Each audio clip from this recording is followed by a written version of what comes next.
सूरदास का एक और पद लेते हैं। अब या तनहि राख का कीजय, सुन रि सखी श्याम सुंदर बिन, बाट विषम विष पीजय, कै गिरिय गिर चढ़ कै सजने, कै स्वकर शीस शिव दीजय, कै दहिए दारुन दावानल, कै तो जाय जमुन धस लीजय, दुसह वियोग विरह माधव के, कौन दिनहि छीजय, सूरदास प्रीतम बिन राधे, सोच सोच मन ही मन खीजय। इस पद में गोपियों विशेषकर राधा की निराशा और जीवन की व्यर्थता का बोध व्यक्त है। गोपियाँ अपने जीवन को कृष्ण के बिना निरर्थक मानती हैं। उनको लगता है कि जब कृष्ण हमारे पास नहीं है तब हमारे इस जीवन का कोई अर्थ नहीं है। अब जीना भी किसके लिए। अब या तनहि राख का कीजय, अब इस शरीर को रख कर क्या किया जाए। अर्थात अब यह शरीर रखने का कोई मतलब नहीं है। अब यह शरीर नष्ट भी हो जाए तो कोई फर्क नहीं पड़ता है।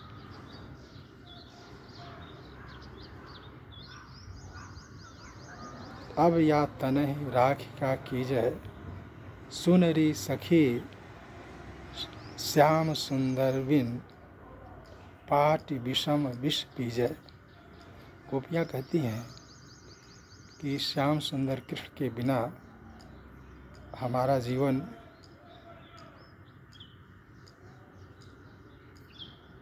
दुष्कर हो गया है। इससे अच्छा है कि हम कोई भयंकर विष घोलकर पी लें और इस जीवन की लीला समाप्त कर लें। अब या तनहि राख का कीजय, सुन रि सखी श्याम सुंदर बिन, बाट विषम विष पीजय। अब अपने जीवन को समाप्त करने के लिए तरह तरह की बातें गोपियों के मन में आती हैं। कै गिरिए गिर चढ़ कै सजने, कै स्वकर शीस शिव दीजय। उनके मन में आता है कि या तो किसी पहाड़ पर चढ़कर कूद पड़ें या अपने ही हाथ से अपना सिर काटकर भगवान शंकर को चढ़ा दें। यहाँ उस पौराणिक प्रसंग का स्मरण करना चाहिए जिसमें अपनी मनोवांछा के लिए रावण ने भगवान शंकर को अपना सिर काटकर चढ़ा दिया था।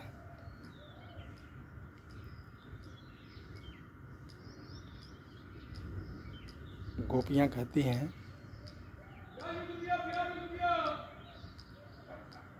अब या तनहि राख का कीजय, सुन रि सखी श्याम सुंदर बिन, बाट विषम विष पीजय, कै गिरिए गिर चढ़ कै सजने, कै स्वकर शीस शिव दीजय, कै दहिए दारुन दावानल, कै तो जाय जमुन धस लीजय। या भयंकर दावाग्नि में अपने को भस्म कर लिया जाए या फिर यमुना में जाकर धस जाया जाए। इस जीवन लीला को समाप्त करने की तरह तरह की तरकीबें गोपियाँ केवल इसलिए सोच रही हैं क्योंकि कृष्ण के बिना उनका जीवन उनको भार सा प्रतीत हो रहा है। दुसह वियोग विरह माधव के, कौन दिनहि दिन छीजै। कृष्ण के इस दुस्सह वियोग में कौन दिन पर दिन मरे। यह रोज रोज का मरना गोपियों से सहा नहीं जा रहा है। कबीर की विरह की एक साखी है जिसमें यही भाव व्यक्त हुआ है कि बिरहनी मौत मांगती है। अगर दर्शन नहीं संभव है तो इस जीने का कोई अर्थ नहीं है। कबीर कहते हैं, कै बिरहिन को मीच दे, कै आपा दिखला है। 8 पहर का दाझड़ा, मुँह पर सहया न जाए। लगभग सूरदास वही बात कहते हैं। दुसह वियोग विरह माधव के, कौन दिनहि दिन छीजै। सूरदास प्रीतम बिन राधे, सोच सोच मन ही मन खीजै। इस अंतिम पंक्ति में राधा की विरह व्यथा व्यक्त हुई है, जिनके बारे में सूरदास ने अपने एक पद में बताया है, अति मलिन वृषभान कुमारी।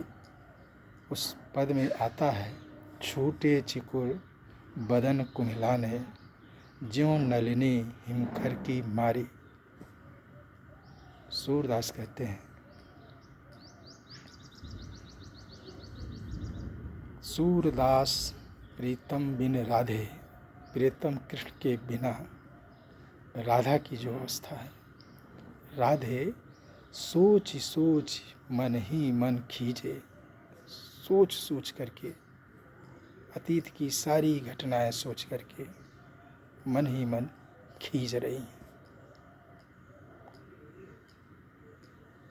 इस पूरे पद में गोपियों का वह अतिशय प्रेम अभिव्यक्त है जिसमें प्रिय के बिना जीवन की कल्पना ही नहीं की जा सकती।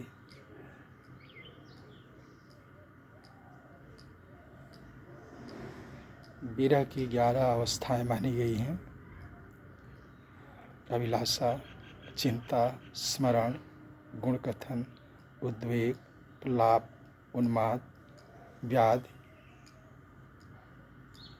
जड़ता, मूर्छा और मरण। इस पद में प्रलाप की अवस्था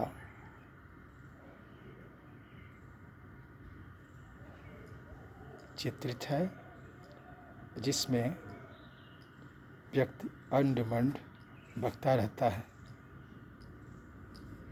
इसके अलावा खिजलाहट, गोपियों की खिजलाहट, जिसमें व्यक्ति अपनी समस्या का समाधान तलाशता है और जब तक समाधान नहीं मिलता है तब तक बेचैन रहता है। उसको किसी भी तरह से शांति नहीं मिलती है। कभी कुछ करता है, कभी कुछ करता है, कभी कुछ करने को सोचता है, कभी कुछ करने को सोचता है। वह भाव व्यक्त है। आचार्य रामचंद्र शुक्ल ने लिखा है कि भ्रमर गीत में वचन वक्रता से प्रेरित